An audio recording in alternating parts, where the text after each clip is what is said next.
یکی از کارآموزای شرکت لونگ هستم.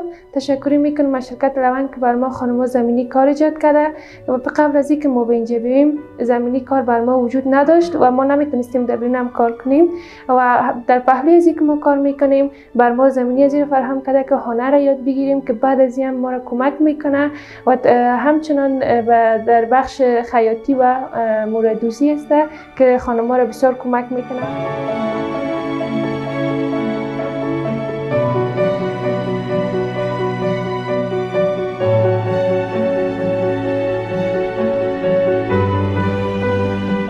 از کارآموز شرکت لونگ هستم. در اینجا ما کار دستدوزی، موردوزی، چرمدوزی، گراف، همچنان انواع دیگر دستدوزی ها را یاد میگیریم. السلام علیکم. زه نازیه د لونگ کمپنۍ د خیاطۍ د بخش کارکوونکې د لونگ کمپنۍ څخه ډېر منندوی یم او د ایډیال کمپنۍ څخه ډېر منندوی یم چې دوی موږ ته د کار زمینه برابره کړې ده او موږ ته یو هنر راښيي.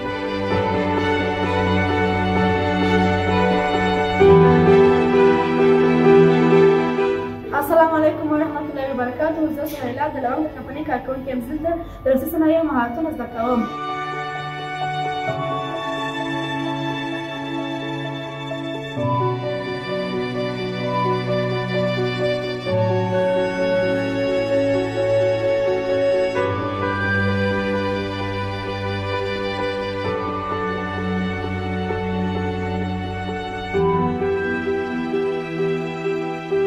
به نام خدا، اسم من نصرت الله حفیظی است.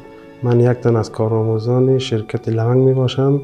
در اینجا برای ما زمینه آموزش و کار فراهم شده که ما می توانیم هم هنر خیاطی را یاد بگیریم و هم صاحب معاش شویم. از طریق معاش برای فامیل خود کمک میکنیم و توقع ما این است که در آینده این چنین برنامه ها حمایت گردد. تشکر از کمپانی لونگ و حمایت کنندگان این برنامه. به نام خدا، ابو مسلم اسلمی هستم از ولایت بدخشان، باشنده کابل. یک تن از کارآموزان شرکت لونگ.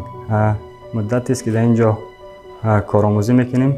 یک حرفه را یاد میگیریم. از طریق از این حرفه میتوانیم کمک به فامیل خود انجام بدیم.